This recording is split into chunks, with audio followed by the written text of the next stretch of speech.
The following is a conversation. It has the features of any conversation, such as imperfectly expressed thoughts, ill-considered opinions, and the notions of several sleep-deprived brains. Try not to get your stethoscope in a twist about it. Oh, wow. Okay. Wow. All right, rude. I didn't mean to do that. Yeah. Sure, that's what they all say. Yeah. Just don't restart it. Have us talking over the top. Yeah, talk over the intro. Ba-dum. I was thinking that because you said cold opens, I'm like, oh yeah, and I pushed record, but I forgot that You guys were talking. maybe you're right. I should do. Yes. Yeah. Cold opens Why would not? be so Let's just good. do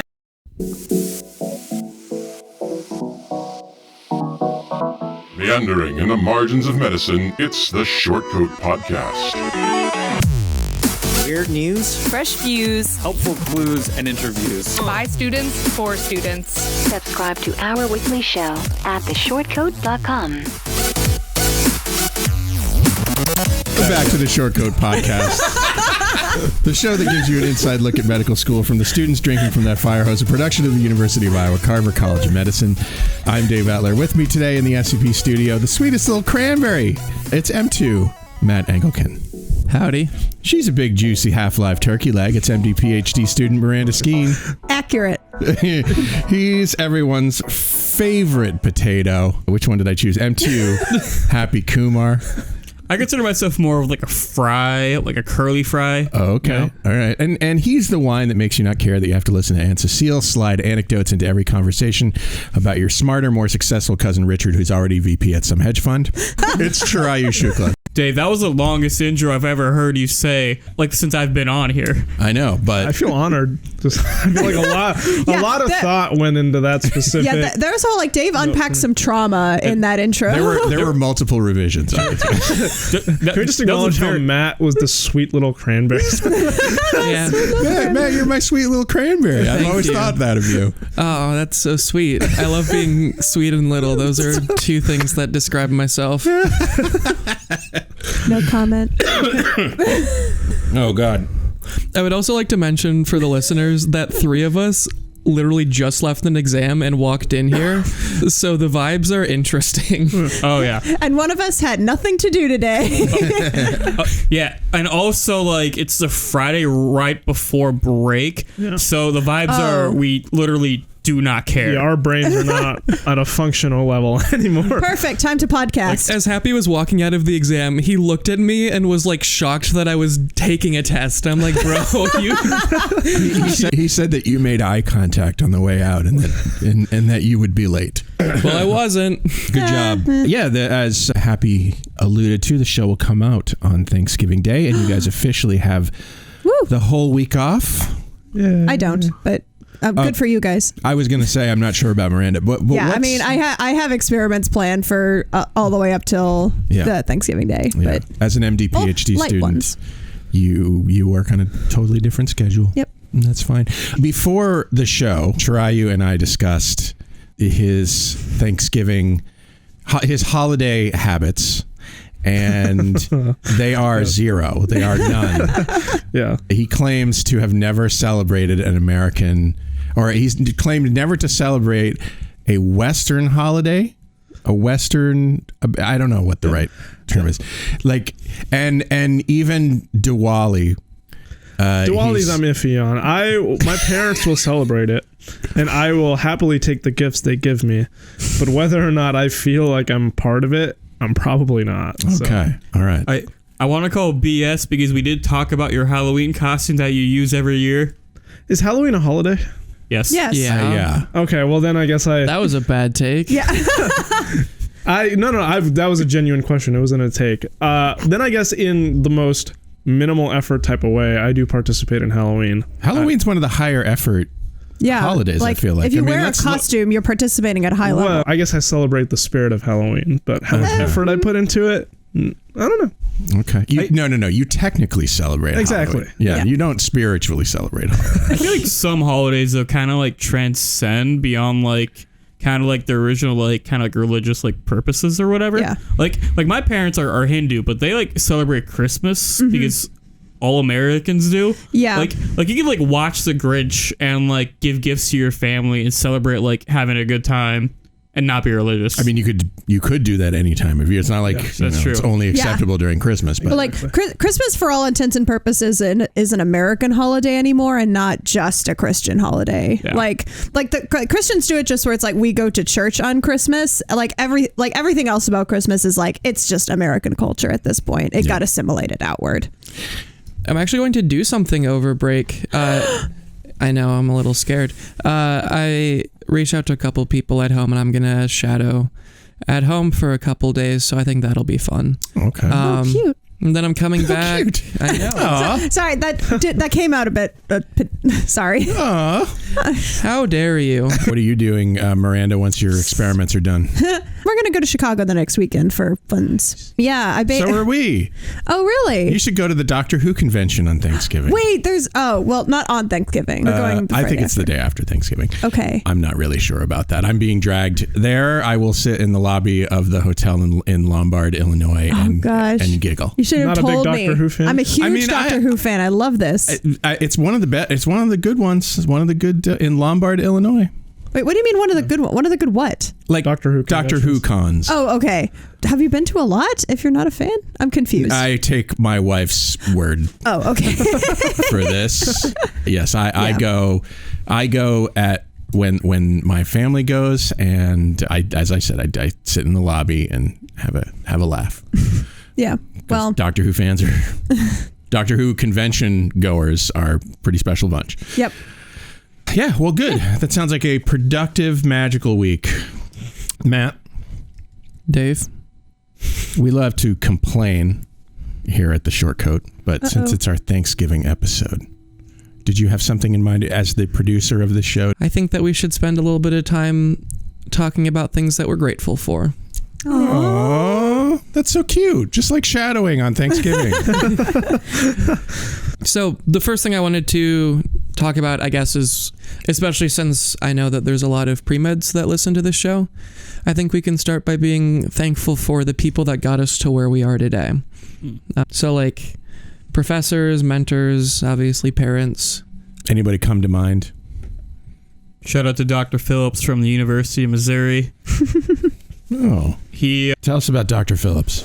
He took me under his wing freshman year, and the only way I can describe him is kind of like the Gordon Ramsay of pre-med advisors.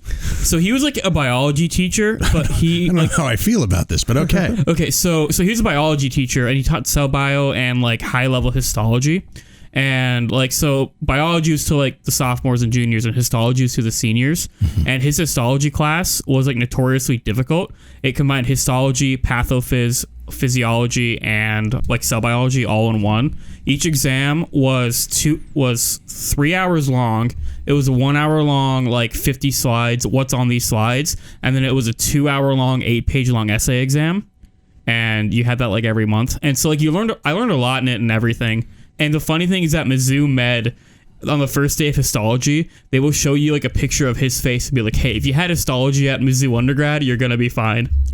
Okay. And so that's just kind of like setting the stage for like just kind of like how hardcore this guy is.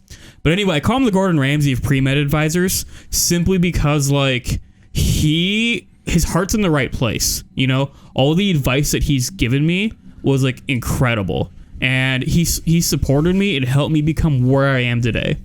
But also at the same time, where other pre-med advisors I feel like sugarcoat things, he doesn't, and he never did for me. I feel like my understanding of pre-med advisors is often the opposite. That they tell you you're never going to get into medical school, right? Even if that's patently not true. Yeah. But your guy sounds like he actually knows what he's talking about. Oh yeah, so like just for the listeners out there, I was a reapplicant, so I applied my senior year of undergrad, got rejected everywhere, reapplied during my gap year, and then I got a couple acceptances from there. But he wrote me a letter of recommendation, and before that he gave me like a 1 hour long mock interview beforehand. And after the mock interview, he looked at my CV and my app and my personal statement. He said, I think you have a shot, and you're a reasonable applicant to some MD schools, but a strong one for a bunch of DO schools. I think you're going to get a couple interviews at MD schools, but I don't think you're going to make it farther than that.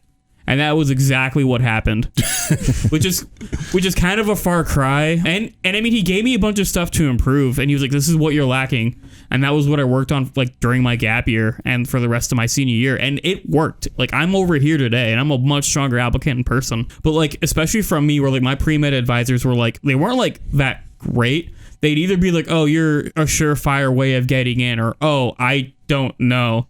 I mean, I literally had a pre-med advisor who, like, I showed them my schedule, and their words were, "So what am I looking at here?" Oh my gosh. You know? Whereas, like, he was like, were people scared of him? Yes. Did people think he was too harsh? Yes. But did everything he say, like, was it true? Also, yes. And that's the hard part about speaking truth to people is that people don't like to hear it. And I mean, like, and if you can find somebody, somebody who will tell you the truth, even if you don't want to hear it, that's right. That's cool. Right. And like, and the Gordon Ramsay from his cooking shows, I thought it was like the same way. Like, if he saw someone who was like down, he would praise them and try to elevate them. But if he saw someone that like had their head too far up in their clouds, he'd at least ground them and give them some realistic expectations. And so I really appreciated that. And that's who I'm thankful for my advisor, I guess. Anybody else who want to mention a person who has helped them get where they are today? Shout out to Dr. Stegmuller from Iowa State. She was my research mentor. I guess the thing that I'm most like grateful for being part of her lab was I'm not a guy who like does research. Doesn't do research, doesn't do holidays. I mean, I can't do the same thing every day over and over again. It just I get bored really quickly. So she let me do the things I like in a way that also like involved research. So I was able to make a lot of short films. I was able to make a documentary on people who had Parkinson's disease because we worked with patients who had Parkinson's as part of our research. And also she was like kind of the one that pushed me to like do stand up more. And my second ever performance was actually in front of a bunch of like people that had Parkinson's and their families and stuff. So I had to keep it the most clean I'd ever kept it.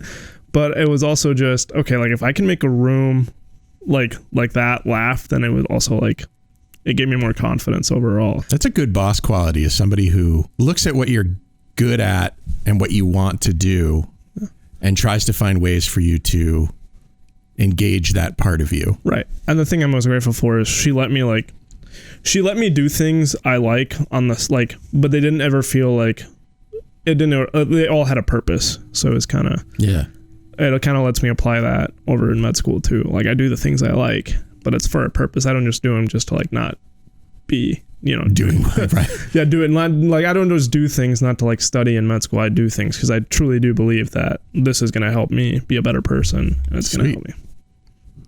Miranda. Oh, I have most of the people I'm grateful for are research mentors, at least in terms of like people who like helped me sort of develop my skills. So Dr. Singh from Oklahoma, Dr. Christina Stallings at WashU were two of my big like research mentors, especially Dr. Stallings. I was only in her lab for a month at WashU in St. Louis, but it was one of the best like summers of my life because like she kind of gave me an opportunity to be independent and to guide my own research and to like really stretch my skills, which was awesome. And then also Erin Skull, who was a grad student. I think it's Dr. Erin Skull now, excuse me, because she was a grad student when I was an undergrad in Dr. Singh's lab, and oh my gosh, that girl was awesome. She was awesome. Nice. She was such a good mentor. We spent so much time together. I'll go in a different direction than y'all. Somebody that I'm really thankful for from my undergrad experience was Dr. Stalter, my choir director in college. He obviously didn't like help me do research or apply to med school. He did letter of rec though. But the one thing that he did the most for me was he was one of the first professors that actually like knew who I was. I'm not the kind of person that like talks in class or gets involved. I like to more be like a fly on the wall, but in choir you can't be a fly on the wall. And so he was really good at like treating us all like humans. One thing that he'd always say going into class is like, whatever's going on outside doesn't matter right now. The only thing that we can focus on right now is singing and like sounding the best we can and creating like, it's cheesy, but like creating a harmony in a community, and you need everybody's full effort to do that. And you need everybody's like vulnerability and things like that. But one thing I really got out of that is it wasn't like a class for me. It was a break from the rest of the day, which especially as a pre-med student, we all need breaks from the day. Like Chirayu said, you have to do everything you do intentionally. And he was somebody like right when I started college that, and then like all the way through, was like, you need to be like intentional with what you do outside of what you have to do. Because whenever you're doing things that are meaningful to you, that aren't, requirements, then that time is valuable and that time is important. And like, yeah, we go on like the short code and complain about school, but at the same time, like the reason we're on the short code is like, we're all friends and pals here. And like, I wouldn't want to talk for this long if like I didn't have a connection with people, and those kind of things I feel like you need to focus on rather than just like let them happen. And you need a little bit of, what's the right word? Intention. Intention is a great word. What about people that are helping you now? Yeah, that was actually going to be, I planned that to be the thing I was grateful for, which is like, I mean, community is a little bit of a broad word, but just in terms of like my med school and grad school peer communities, my family, like just everybody who like I can run into their bay and be like, hey, can I have your ear for like 5 minutes? I'm sorry, I'm having a bad day. And they're like, yeah, sure. And then also I do want to give a shout out to my actual research mentor, who's Dr. Chris Ahern, without whom I would be floundering and lost, because he is wonderful. I wanted to thank some of the people in my personal life. Just because last year was a really tough year for me. Look, before you do, you don't have to thank me. It's fine. Okay. I mean, okay, I'll just take that part out then. Okay. Last year was a very tough year for me. And even this year, it hasn't exactly been like the easiest for me personally. There's just been a lot of things going on. But I got to a point probably in like January where I was probably at the lowest of my lows. And my parents, my two best friends, Noah and Tristan, my friend Jacob in Illinois, and then just even Matt and Happy, they have... Even Matt and Happy? Yeah, well, we became friends recently this year. We didn't really talk much first year, but even like playing tennis with you guys or hanging out with Happy more and more, I mean, it's picked me up and like kind of like built me up in a way that I didn't expect to happen like this year. And I think I'm a lot happier now than I've ever been, and it wouldn't have been without you guys, so thanks. That's fantastic. That's wonderful. I mean, first off, I'm thankful for my research mentor, Dr. Catherine Olinger. She is a badass, and I look up to her. And plus, she also handles all of dealing with me, which, in my opinion, is probably difficult, like, in itself. So the fact that she could do all that and still, like, get all of her stuff done, like that speaks volumes. I suspect it's an underappreciated aspect of mentorship, which is the fact that it could be a lot of work if it's done well. Yeah. Right. Actually, if I may have actually told this anecdote before. It's a short anecdote, but a couple months ago, I remember I was having like some problems with this particular like research process I was trying to do, this particular method. And so I was relying on Chris a lot. And one day I just like went up to his office and I was like, hey, do you have a second? And he's like, no, what's up? Like you could tell he was like super busy, and he had like 5 people come up to his door that day, but he's still like, okay, no, what's up? What's going on?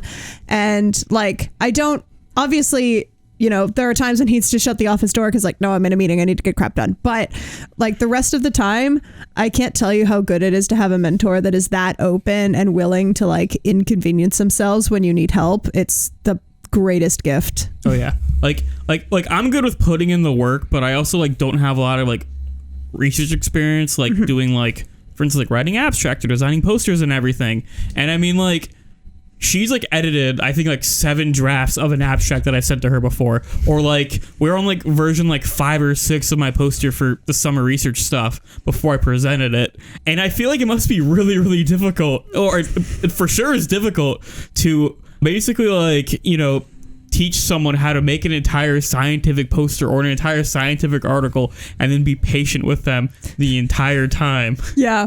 Well, they're like really nervous about it and they keep asking you about like what font their period should be in. And it's yeah. So I'm thankful for Dr. Olinger. I'm thankful for my friends, Jacob, Matt, Chirayu, Maddie, Lydia, Caroline, Say, Alex.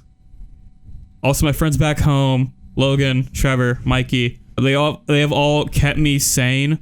The thing that I've kind of learned is that like medical school and real life often don't really kind of match up. Like I had like a friend pass away and I had to study for a test like within like a week or two.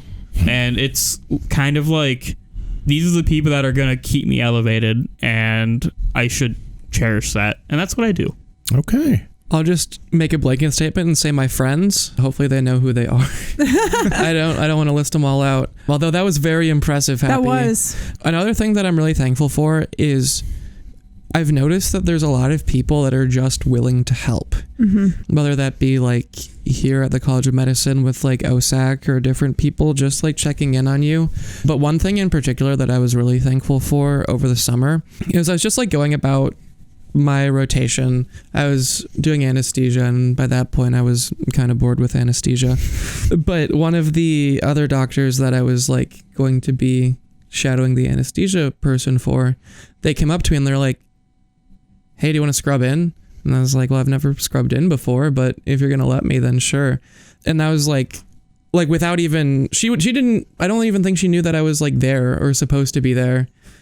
And she was immediately like, "Hey, I see like you're a med student. Do you want to come like see what I'm doing?" Mm-hmm. And it was really cool. I ended up shadowing her more later. She's one of the OB-GYNs in Dubuque, Dr. Widoff, but she was immediately like, "Hey, I want to like get you involved. I want you to see everything." And it was really cool. And I think like right now my top choice is OB-GYN, and I think a lot of that is just because across the board there are people that were willing to like go the extra step to take me under their wing and to like think about me when it's so easy to not think about students.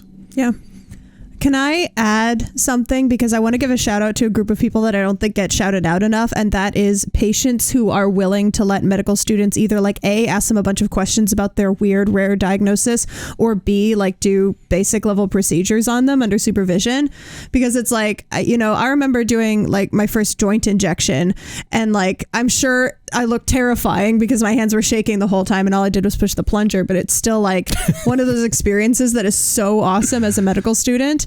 And like, that's not saying the patients who don't want that are bad by any means, but the patients that do allow us to do that are just such wonderful gifts, and you help us so much. So thank you. Good call. What about the people that continue to make you a sort of a well-rounded person, take your mind off of school? That's Chirayu.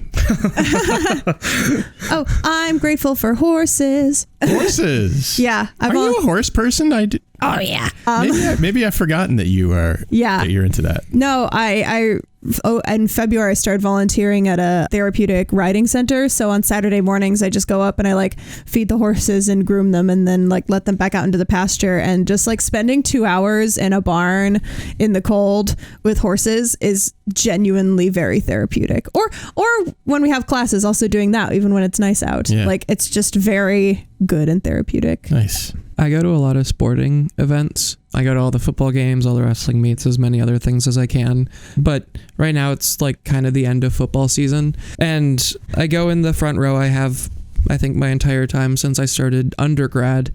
But I have a nice little community there with like some friends from undergrad, some people that we met because they also show up early. Mm-hmm. But it's really nice because like a lot of times I'll show up like, 5-6 hours before the game starts, and you have to do something to spend the time. And so having that group of people is really nice, and having like the group of people outside of med school to talk to about not med school is also really nice. I feel like I should give a special shout out to my friend Dylan. We were roommates a while ago, but he is finishing up his master's this year, so it'll be the last year that we get to go to football games as students together. But it's been really cool to be able to like have that group of friends that care about something outside of just school or just medicine. Yeah, I agree. My friends outside of medical school have definitely like helped me, like they've just helped me put things into perspective a little bit too. When we were like in orientation and stuff, and I remember people saying that, like med school is going to like catch up to you. You're not going to have much time for like your personal life, and you won't be able to like get back to people as quickly or whatever. And I was sitting there thinking, okay, I'm going to make this a priority. Like, this isn't something like I want to still make time for my friends outside of school. But then like, shockingly enough, it's so easy to like not do that. And I think a lot of my friends actually like realize that. So friends that wouldn't like text me like first, or like now texting me more and occasionally, and kind of just like be in there for me even when I don't like, when I kind of like forget, or not forget, but like it just isn't the most like upfront thing on my mind. So definitely thankful for that. Cool. Another thing that I feel like needs to be shouted out is my parents. I call them a lot. I like to go on walks, or like when I'm like biking home from school or something, just to refresh a little bit. But the other thing is like going back to the sports thing. My dad loves sports, and so being able to talk to him about those kind of things, being able to talk to my mom about, she likes sports too, but more like she likes to talk about music and just like general events. And so being able to have those kind of people in the corner and know that I can talk to them about anything that I need to, like school wise, but also being able to talk to them about just like what's going on and what I'm passionate about and those kind of things is really neat. Yeah. No, I feel you on that one. My dad and I both really got into Formula One in 2020. Well, my dad had been into it before, then I got into Formula One in 2020, but now it's sort of become a thing where when there's an exciting race on, my dad and I will like call each other afterwards and then talk about it, which is awesome. Yeah. I'm an only child, so my parents are like especially like attached to me. And when I started med school, I thought it was kind of, I'm not gonna lie, I thought it was gonna be like stressful because even in college I was like 30-45 minutes away, so like I was able to like go home and see them on the weekends and stuff. And I think my parents and I have always had a pretty close connection, and now when I got into med school, like they've done a really good job of just being like patient with me and understanding like when I'm frustrated or like when I'm just busy, and like, you know, and like my mom especially, I am still shocked. Like if I can't go back home or some whatever, she will like come to Iowa City and bring me food. And that's so awesome. She literally came last weekend and dropped off this giant tray of Indian food. I don't know.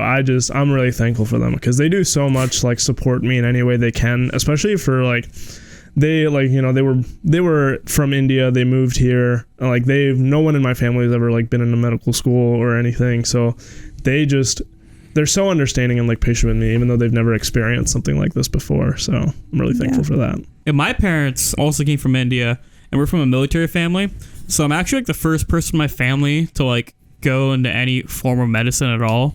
And I don't really see my parents very often because they're either at home in Missouri or they're visiting my brother in North Carolina, which is what they're doing right now. But they do send me pictures of the family dog, and they do like at least support me. And like honestly, I kind of became closer with them a little bit during medical school. Like I talked to my mom about like girl issues at one point, which I never did in undergrad or in high school or even like before that. And like she was like oddly supportive of it too, which is like very, very weird. But I mean, like I don't like see them very often, but like at the very least I know that like if I need anything, they're just a phone call away. Having that backstop, having that is so important. It's so cool. And you know, not everybody has it. Mm-hmm. And you know, I'm sure that they make other accommodations as backstops, but right. Like some kind of parental figure, or right. just, you know, other people in their lives. Yeah, exactly. Who can act as that, you know, sort of bulwark against, you know, the person you call when you can't figure out how the washing machine works. And I mean, like in terms of my social life, I feel like between like undergrad and medical school, whenever they said like I won't have like a bunch of free time, I feel like I actually have a bunch of free time. And like, but like at the same time, like if I like hang out with people, I want it to be like meaningful. Mm-hmm. I want it to be like, you know, and usually I'll have to schedule it like in advance, be like, hey, you want to do X at Y time. And if I do that, I can move my entire schedule around it.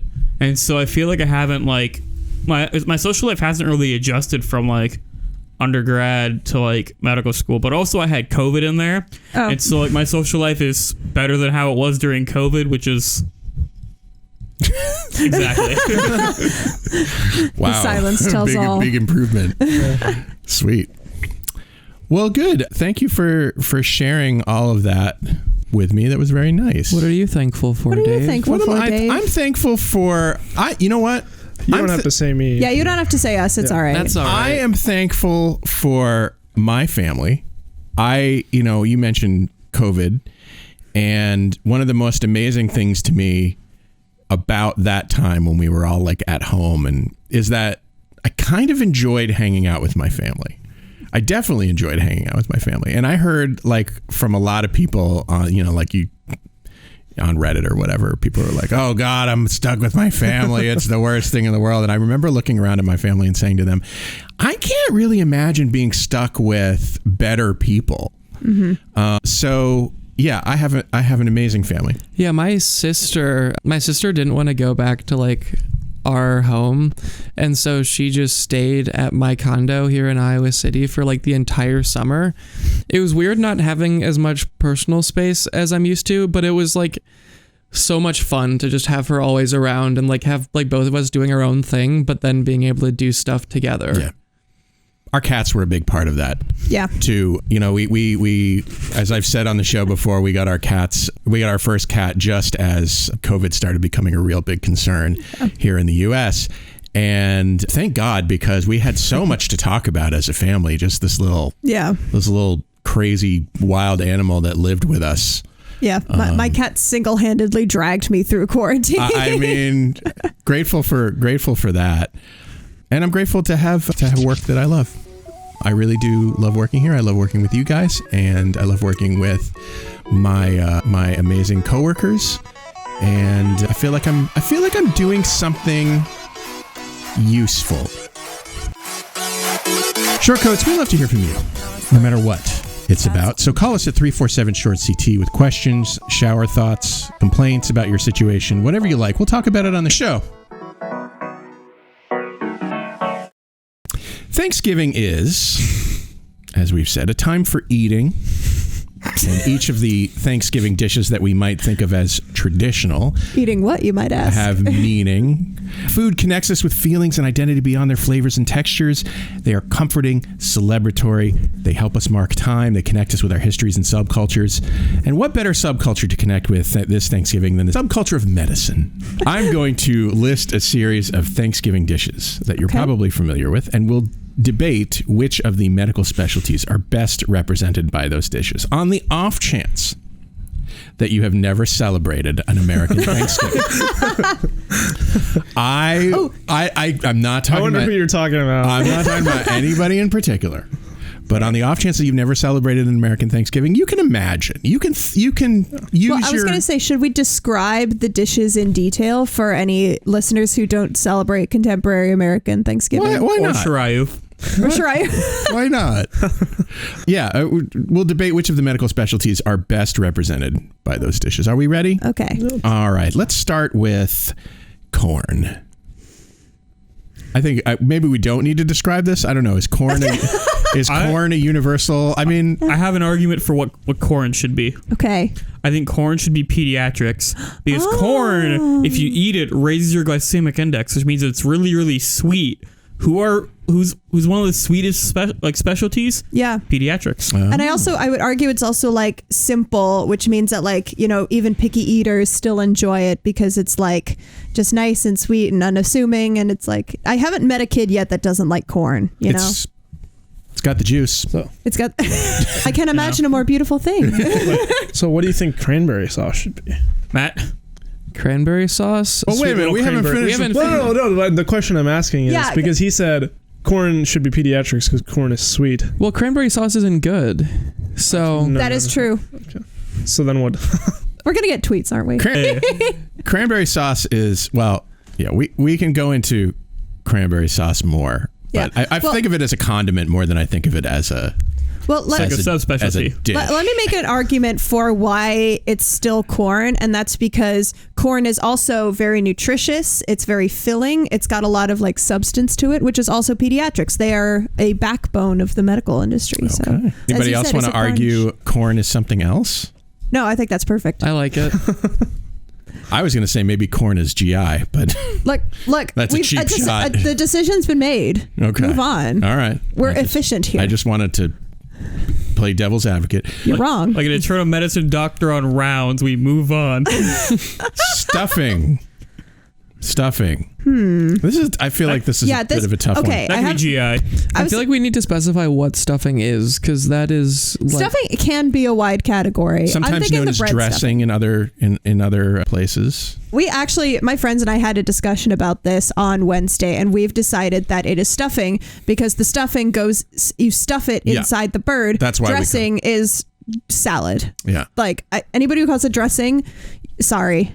Yeah. Have you heard there's a comedian, probably multiple comedians, who make fun of Americans, or a British comedian who make fun of Americans for their very literal terms for things. This is a TikTok trend and I hate it. Yeah, well, but it rings true with stuffing though, because they call it dressing maybe over in the UK or similar things, and we call it stuffing because literally we stuff it inside of something. So when I think of stuffing, I think of it like it adds to the meal, but you can't have a meal of just stuffing, Yeah.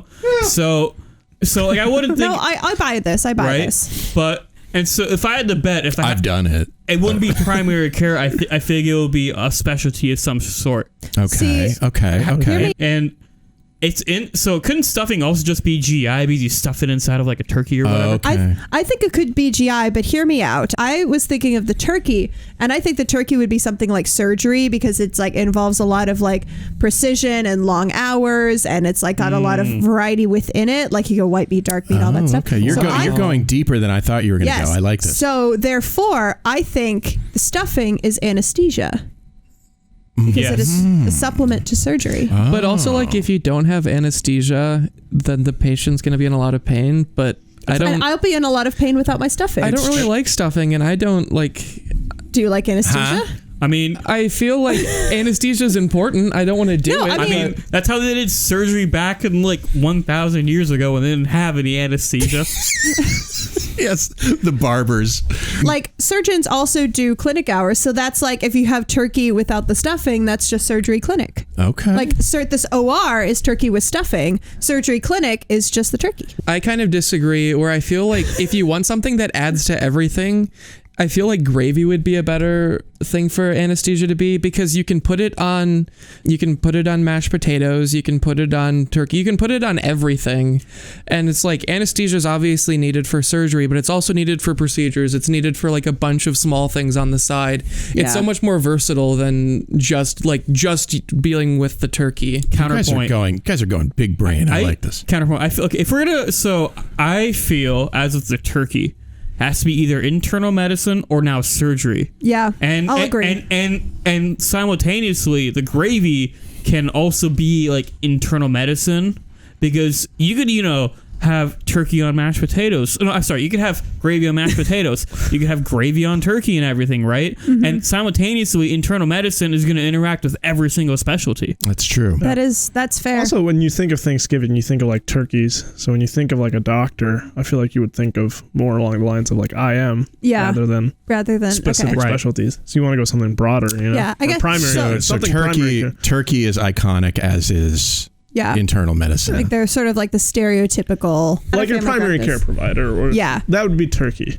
I definitely think more along IM, because I think IM just interacts with more, I'm fine with just like adding it all to primary care, and then in that case, I feel like we should make the stuffing like the nurses and techs and everybody that gives backbone to the healthcare system. Mm-hmm. How about mashed potatoes? Mashed potatoes. Starchy, buttery, salty, maybe a little garlic in there. Let's see, salty and buttery. Totally 100% nephrology. Am I right, guys? No, because mashed potatoes are good. Wow. We just took a test on nephrology. I'm over it. Yeah. I don't want another kidney question until. No, I'm trying to think. Spring. This doesn't make sense. but we're here for it. But we're here. Possibly, and hear me out, gynecology. Okay. Continue. Because I feel like mashed potatoes are also versatile, and you can basically make like an entire meal out of mashed potatoes with like things added to it. So it can be like removed from the context of the Thanksgiving and sort of like it's in its own little world, but it's also very crucial to the rest of it. Radiology? Radiology could be good. I don't know. I threw out radiology is dependent on other groups. Yeah, you're right. Maybe radiology is the gravy.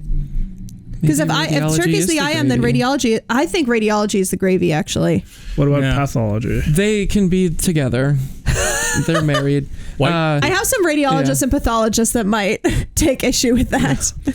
Oh, my dad's a radiologist, and he likes the pathologist. No, I'm not saying they don't like each other. Okay. Oh, they have. I'm just saying they're not the same specialty. They're not the same specialty, but they do similar things where they're both like vitally important to the rest of the hospital, and they do it in a way that like one of them is imaging and one of them is different imaging.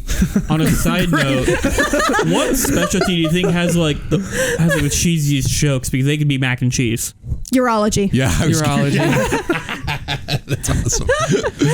That's awesome. Oh, anybody disagree on that? No, that's fine. Like urology's mac and cheese. Like, okay, great. It just is. Great. Quick. Like adult, but also childlike. Because you can't work in a specialty that deals with penises without having the brain of a 12-year-old. I love that. I back to gravy. I was thinking gravy is really, maybe we've sort of said this, but the way I would say it is gravy ties everything together. Yeah. And if that's the case, then I agree with the primary care.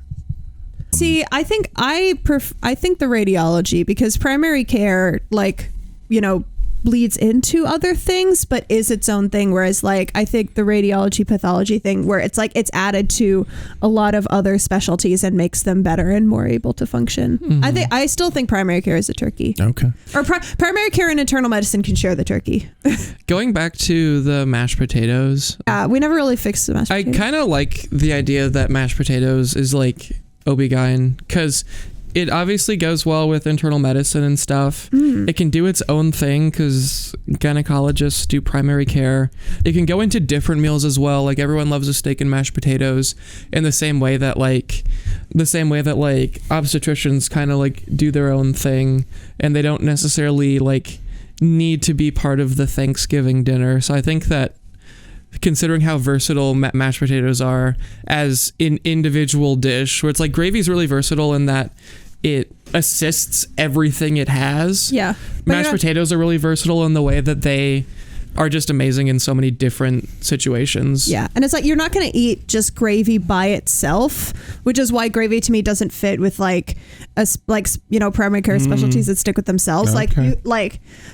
Look, gravy's lovely, but only crazy people would sit down with a bowl of gravy and eat it like a soup. It's too rich. You need to drizzle it on other stuff. Hey, Matt. It's a little close to home for me, but okay. Yeah. Okay. Do I get food after this? I'm hungry. Green bean casserole. What haven't we covered yet? I'm bad at my specialties. So let's describe green bean casserole first, because I feel like I'm not in I can't picture a green bean casserole. The green bean casserole, I think the classic sense, and please anybody feel free to interrupt me. To me, green bean casserole is green beans, cream of mushroom soup, and French's onion topping. Yeah. And then you bake it. Yes. It's a very simple, very Midwestern. Yeah. Anything slathered with cream of mushroom soup is just so we took something, we put cream of mushroom soup on it. It's a casserole now. Enjoy. So that to me is what it is. Oh gosh. So it's supposed to be healthy, and then you add a bunch of things that are unhealthy. I mean, that's Thanksgiving, is it not? Yeah, but I'm trying to think of a specialty that looks like it'd be interesting, and then you get deeper and you're like, oh, all right. Oh, don't make neuro. Yeah. I also do not like neuro at all. Yeah. It takes a very special kind of person to become a neurologist. A lot of people I see go into neuro bounce right off of it. All right. No shade to neurologists, for the record. Hey, y'all are wonderful, but all right. And what's the best dish? Because that'll be ortho. Well, we already decided mashed potatoes are OB-GYNs, so ortho can be ham. It's good. Yeah. It's a little out there. It's not for everybody. It's not for everybody. But the people who like it really like it. That is actually a very good point. Yeah. Okay. We talked a little bit about cranberry sauce. Yeah. Cranberry sauce can be rheumatology because it's bad and confusing. Yeah. No. Yeah. We haven't put psych in any of the foods yet. That's true. What food is psych? I feel like psych would be like a side. Yeah. But but it's a side that's really important to some people. Psych can be. What about sweet potatoes? Like sweet potato casserole. Explain. Well, I'm just thinking of a side that everybody likes. It's got marshmallows on it. I'm kind of thinking it makes you happier. There we go. I was thinking kind of on the same page, like psychiatry is hot apple cider. Yes. In the way that it's delicious. It's vastly underused. People think that they don't need it when actually they do. And like, it's not considered by most people to be like a quintessential part of Thanksgiving, but for the people that like apple cider, they like apple cider. I actually fully agree with that. Yep. Yeah. Yep. Absolutely. You win that one. Mincemeat pie? No. Where are you pulling that? That's not on the Thanksgiving table. I have the perfect one for this. What? Radonk. Okay. Would you like to explain? Would you like to care to elaborate? Because, okay, here. He was clearly hoping that we would all be like, yes. No, I was very hoping everybody would be confused because... Well, you got us. You did it. Exactly. Okay, here. Think about it, right? Mincemeat pie, it's really, really out there. No one really kind of knows what it is except for the people that really like mincemeat pie. What is Radonk? I mean, you're right. There you go. I mean, okay, I'll buy that as an argument. Like the mincemeat pie has to be a very niche specialty. Yeah, like very, very much so. And like it takes 5 minutes to explain at the Thanksgiving dinner table, just like the people that bring mincemeat pie to Thanksgiving. It takes them several minutes to justify their decisions. Exactly. Are there any specialties that are strictly European? Because the only thing I can think of when you say mincemeat pie is like Britain. Mincemeat pie. Yeah, it is. Well, that's a mashed potato. It is more common, I think. Like shepherd's pie is British Obigyn. My dad loved mincemeat pie, and I don't know, I never could really see it. I mean, I think I've heard of it. Is it actual meat? I mean, I think it depends. Yeah. It's probably one of those things where it was probably made with organs at one point, and then now we make it with ground beef because the world is like pretentious now. Why is everybody Googling suddenly? Because I don't know what a mincemeat pie looks like. I don't know what it is either. I was thinking it was something from Game of Thrones, to be honest. It probably is. What is? I just like all for our listeners at home. Like Dave has been Googling for about 10 minutes. Literally simultaneously, all three of my co-hosts pulled their phones out and started ignoring each other and Googling. This is Yeah. Why is it in a can? And it doesn't look like it's meat. It looks like it's. Yeah, there's a lot of other stuff. It's a combination we should make dried fruits, point so we can figure out what it is. Spice, sugar, nuts, or a fat of some type, which is sometimes meat. What? So it looks like it's a very variable on what mincemeat actually is. I have an idea. This is supposed to be like a sweet meat pie. What's wrong with there them? might not be meat in it. I have another idea for a specialty. What's up? Okay, so like you know how like you have like that herb butter sauce you like put on everything and it's really, really good? Dermatology. Oh. Yeah. Because it's oily and it'll give you acne? That and like it's on everything and like it's like the skin. Just like you know what I mean? Like you put it on like the turkey skin before you throw it in the oven. Yeah. You're like, okay. I guess. You know what? I don't know put if it on your rolls. I don't know if I super buy it, but I guess I buy it. Fair. But I think you could say butter in general. I don't know if we need to call butter a specialty. Well, we just did. Well, you know, it's derm. Shortcoats, if you're enjoying our conversation today, I'd be grateful if you'd let people know by posting a story on Instagram or Facebook or tweeting about us. And don't forget to tag us in your post. Thank you. I asked this question on the medical school subreddit, and not everyone stuck to the assignment. So I gotta look this up. So no, don't look it up because Okay. we're gonna play a game. You can look it up later. Okay. Fill in the blank. Reddit user KindEar5551 said the paper plate is blank. Pile on the food until the plate breaks. Primary care. Yeah. I was thinking family medicine. Okay. I mean, same difference. Yeah. What do you think, Chirayu? Surgery? I don't know. Yeah. Family medicine was KindEar5551. Dang. The coach Tyloo said blank is the turkey soup you make with leftovers, rarely the initial consult, but routinely makes life more enjoyable. This is an interesting one. Path? Okay. It could be path. Rarely I was also makes life more thinking possibly palliative. Okay. I was thinking psych when I heard that. Oh, could be.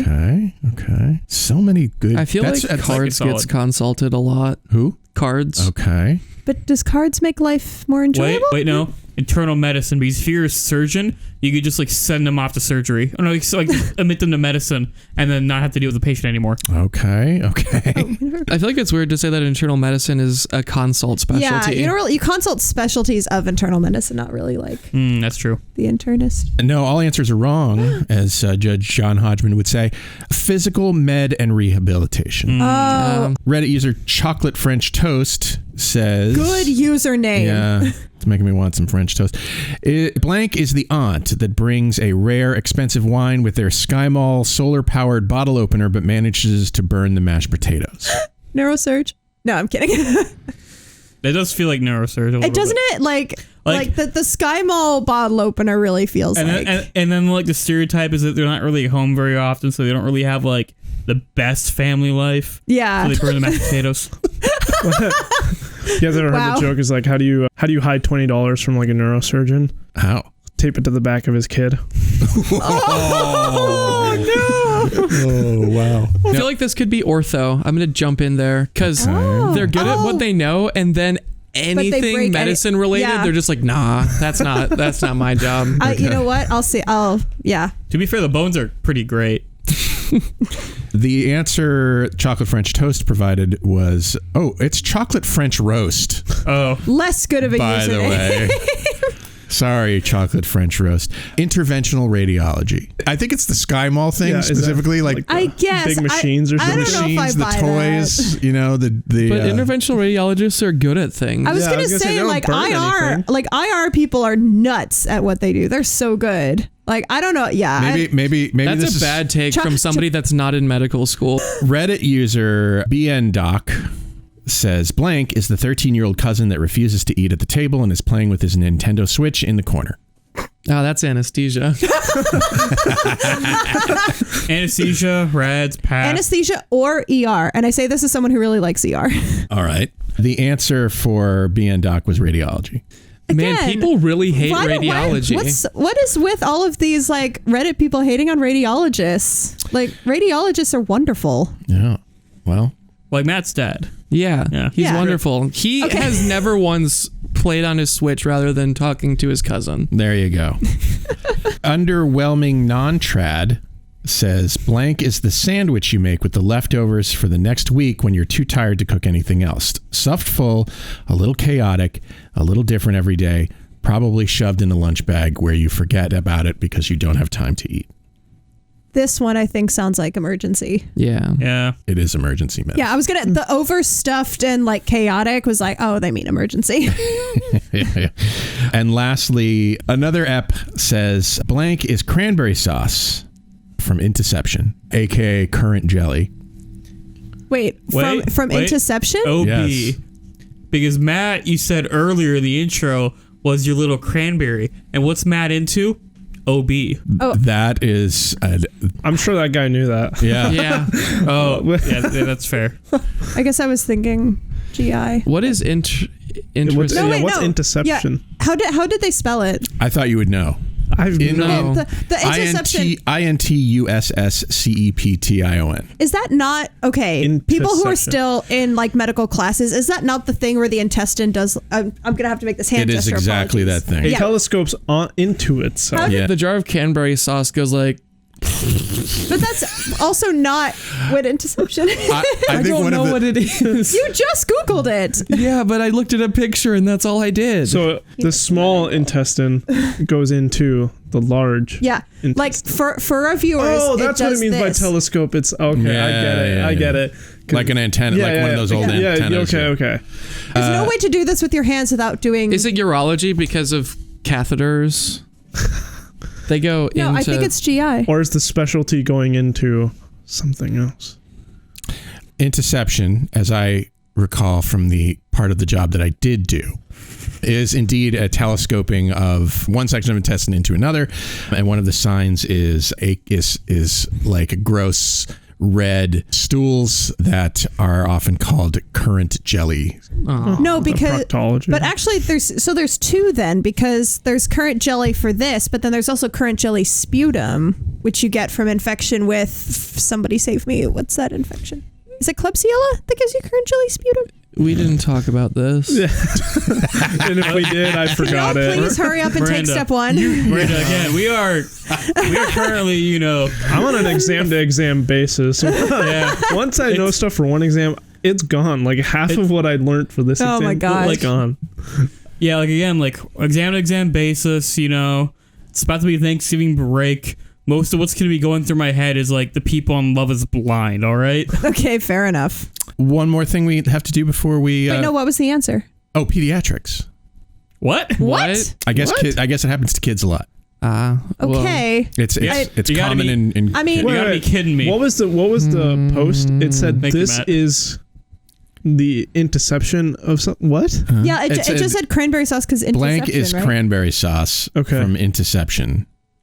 Like blank is cranberry sauce, aka currant jelly. Okay. From interception. Wait! Don't you mean like from the movie Interception? No, I think you're thinking Inception, but okay. We've got a listener question from Thor, a youngster from Out of Thunder, from Canada. I think it's Thor. It was hard to. I think it's Thor too. Yeah. Okay, good, awesome. A youngster from our neighbors to the north who just wants to shadow and do it well. Here's Thor. Hey, Shortcoats. My name's Thor. I'm a 17-year-old from Canada. I just had a question regarding shadowing doctors for you guys. I love shadowing, but I also love feeling helpful. And so I was wondering what you guys have either done while you're shadowing or M3s, M4s, what you guys have seen people do while shadowing that you thought was helpful or beneficial. I know my job is to observe, but I love being sent to, go grab supplies or answer questions. And so, I was just kind of wondering, what can I do to be the best shadower someone's ever had? Thank you guys so much. You guys rock. Thank you, Thor.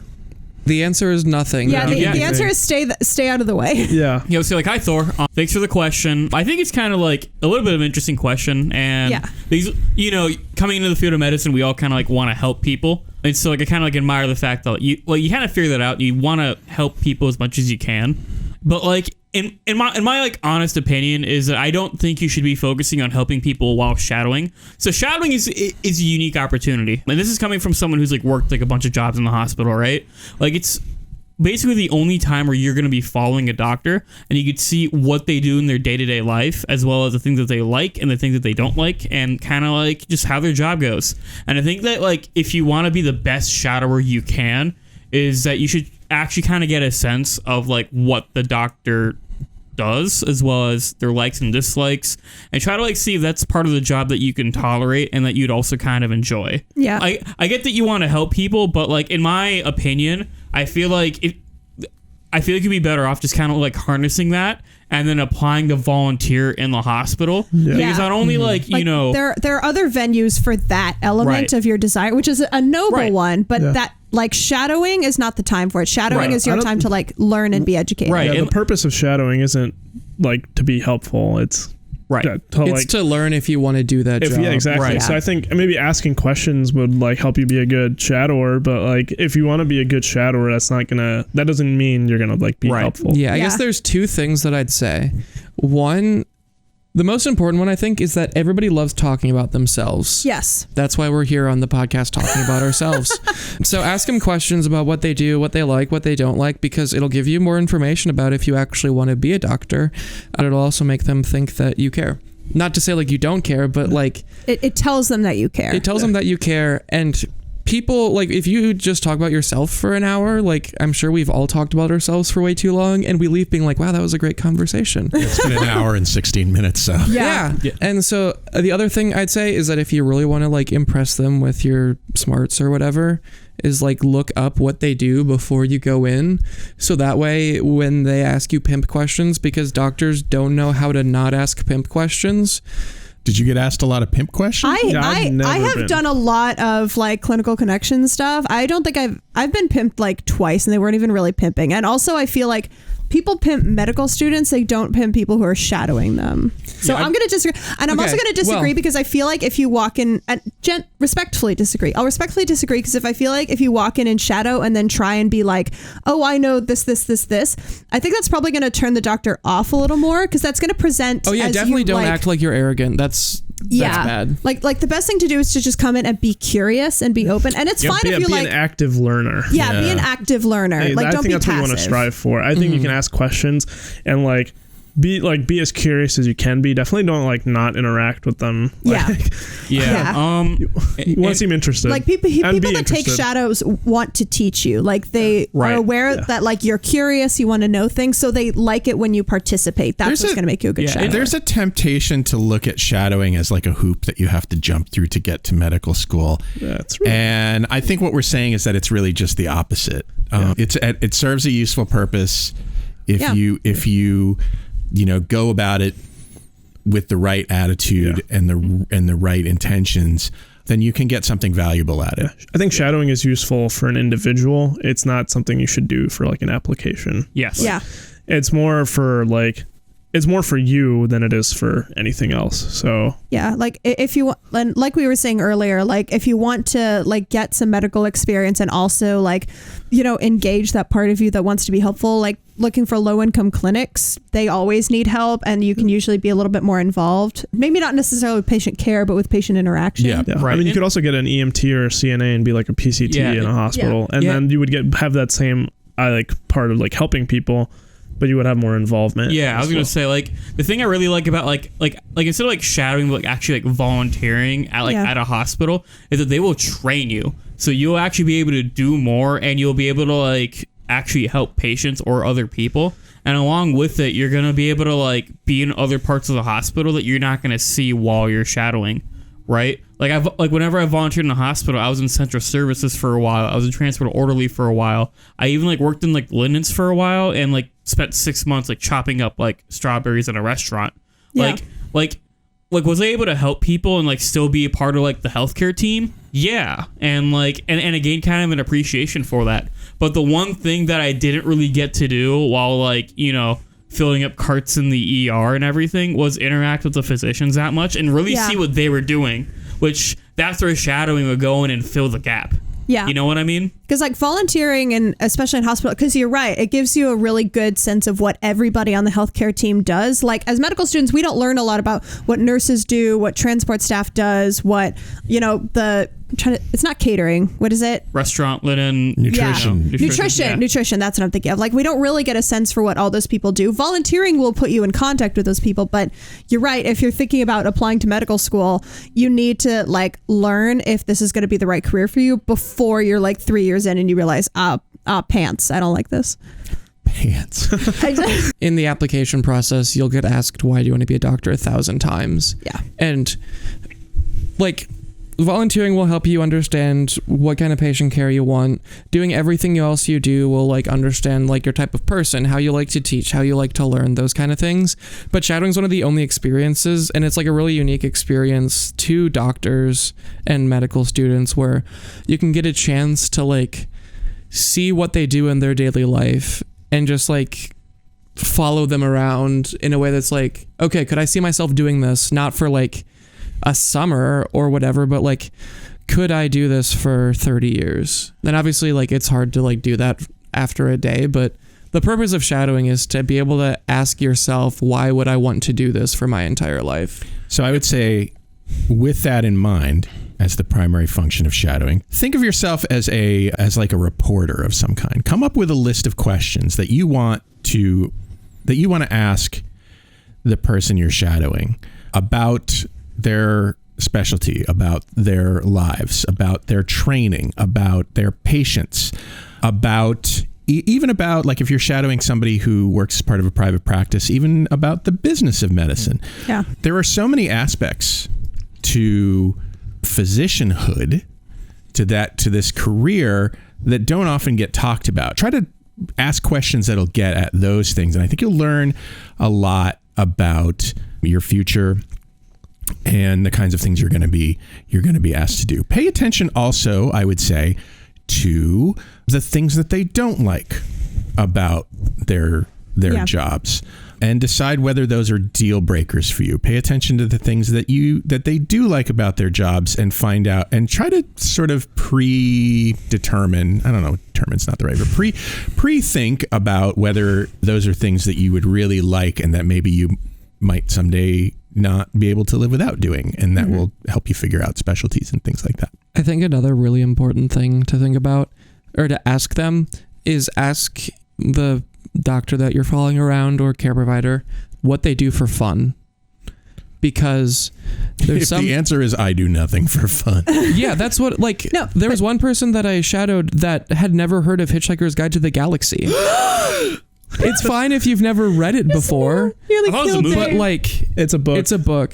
Are you sure it wasn't a movie? It's also a movie. It's also a movie, but it was a book first. This person would have probably been in college when this book came out, so they have no excuse.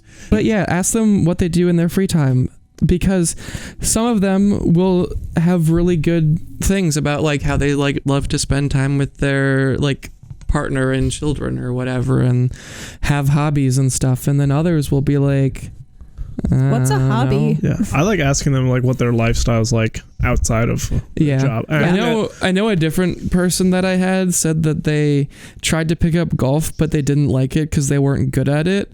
And I'm like, bro, so you only do things you're good at? Is that your entire life? That's all I do. Just think that. I was gonna say when they came to the medical school, that might have been me. It's when they came to the medical school, they were immediately good at their subspecialty. Yeah. The residents. Oh yeah, first year intern. Yeah, they were already chief level, man. Well, thank you, Thor, for writing in with your question. Best of luck to you on your journey. I'd like to hear more from you about what you find out while you shadowed. Yeah. But that's our show. Matt, thanks for your help producing this week's show. And thanks to Coraline Etler for coming up with today's Thanksgiving debate topic. Thank you. Happy Miranda. Chirayu. Thanks for joining us today. And what kind of carbonized turkey would I be if I didn't thank you, Shortcoats, for making us part of your week? If you're new here and you like what you heard today, follow the show wherever fine podcasts are available, like Spotify, Apple Podcasts, Google Podcasts, and YouTube. Thank you to this week's editor, Angela Mahoney. The show is made possible by a generous donation by Carver College of Medicine student government and ongoing support from the Writing and Humanities program. Our music is by Dr. Vox and Catmosphere. I'm Dave Etler saying, don't let the bastards get you down. Talk to you in 1 week.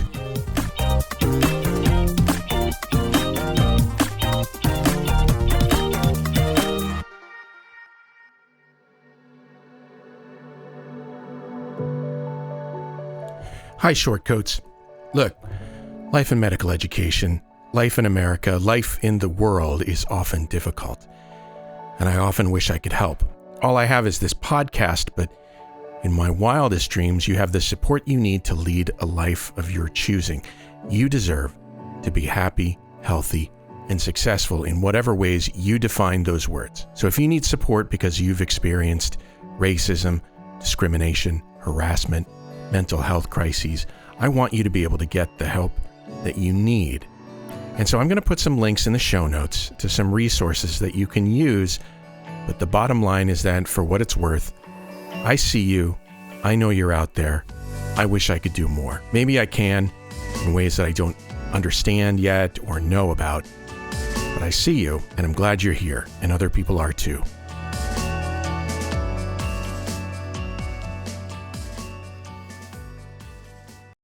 This Shortcode podcast is a proud member of the MedEd Media Network. Inspiration, information, and guidance on your journey to medical school and beyond at mededmedia.com.